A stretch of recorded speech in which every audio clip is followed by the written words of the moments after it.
Hi, nerds. I buy collections of comics, typically Marvel Bronze Age, but I love other stuff as well. I've been getting into the Golden Age a lot more. Silver Age obviously is fantastic, but I also love D&D, GI Joe, Transformers, so old magazines, UK editions of Star Wars Weekly or GI Joe, which is Action Force in UK, and again D&D. I mentioned that. So this is going to be something a little different. These are some old school vintage Dungeons and Dragons magazines. Alright, if you're only here for the comics, skip along. We'll be back to comics next video, but I want to show off some sweet Dungeons and Dragons magazine. So Dragon magazine and Dungeon magazine were two different magazines. Dragon magazine started out first, and gosh, back in the 70s, and that magazine had player aids, so it would often be like, hey, here's another look at elves with a little more lore, or here's some more weapons you can use in your games. They would often look at other games occasionally, but it was, obviously focused on Dungeons and Dragons. Now, Dungeon magazine came a little later. It didn't come out monthly, I don't think. I think it came out every other month. And Dungeon magazine had adventures. And so it'd be like, here's an additional adventure set in the Forgotten Realms for players level 4 through 6, right? But this is a look at Dragon. And so this Dragon magazine is this is number 142. And if I remember correctly, this is the one that had a little preview inside of second edition. And so, wow, imagine if you had been playing first edition, love Dungeons and Dragons, you get this magazine in the mail, and there's a preview that a new edition is coming out. Edition Wars nerds, it's a big deal. So this one, and I can't always remember these super well. I'll do the best I can, but I'm really going to need your help to correct me in the comments on the contents of these magazines. Now, if I remember correctly, this look is because of Infocom. And if you remember Infocom, it was a great gaming company that had Zork, which anyone like under 40 will have no idea what I'm talking about, but Zork was text-based gaming.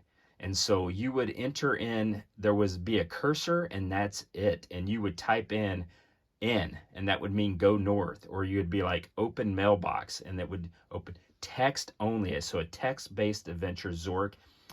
Battletech was also Infotech. So again, they were mostly Dungeons and Dragons, but occasionally they would go into other stuff as well.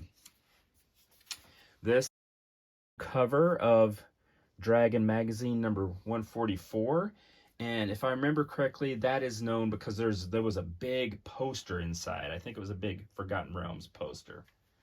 This is just cool because, by golly, Dragon 146, that's just a dragon fight. One dragon has another dragon by the throat, which is amazing.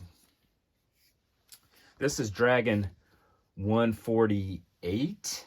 This is a famous because it has what's called the Deck of Many Things. And so inside, oh, it says it right there, the Deck of Many Things. They would often have inserts, posters, cards that you could punch out, little player aids. Again, Dragon was player aids. And so the Deck of Many Things is a famous D&D item, and it was included. Sadly, that copy has the Deck of Many Things taken out. This is number 120.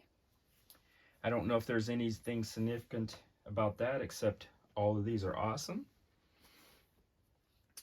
This is Dragon 121 that had that focused on Oriental adventures, which is, out of vogue in today's D&D. But back in that day, every kid wanted to be a ninja. They sold throwing stars at the flea markets. You could literally just buy swords. It was fantastic. Kids had a lot of fun. There was no one got in any trouble. It was just good, clean fun with kids wanting to be ninjas. Dragon number 122. I don't know if there's anything significant there. If there is, I can't recall it. This is Dragon 125. I'm going to move these so that we can add some more here. Now, if I remember this one correctly, I think there is a Forgotten Realms poster in that copy, and I just love that beautiful cover. So many of these Dragon magazines and Dungeon magazines, they're known primarily by their covers. And so like a Larry Elmore, which is a famous D&D artist, like a Larry Elmore cover would just be super valuable because they had just some brilliant artists. When they started out, it was like your cousin was making the art at D&D, so 70s. But by the time they got into 80s, they had some of the best artists around. The best, I think. Dan Horn was another great D&D artist. That is his cover. Oh yeah, signed Daniel Horn, Daniel R. Horn, 1987, and I just love that. An archer and a rising skeleton. This is Dragon number 127. 128.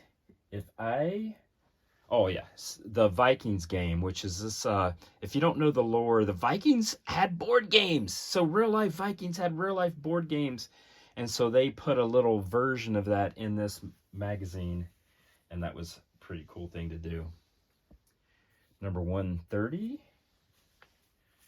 131 is a great, look at this dwarf. Here is, for all you Conan fans, number 133. Number 134.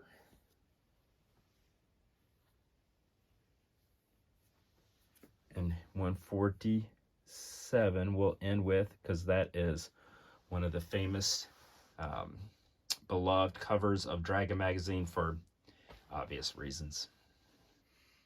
All right, nerds. So a little bit of a detour away from Marvel Bronze Age comics, but I thought it'd be fun to look at these old Dragon magazines. They just don't, well, they literally don't make them anymore. And so that's part of what's fun about that. Kids would devour these magazines and just go through page by page through player aids, looking at the photos, all the new character options, the different games they might be introduced, like, you know, the Infocom games. These were great. I love these old magazines and wanted to show them to you. Be back with comics, most likely, next video. So if you want to subscribe, follow along, that'd be great. All right, you take care, nerds.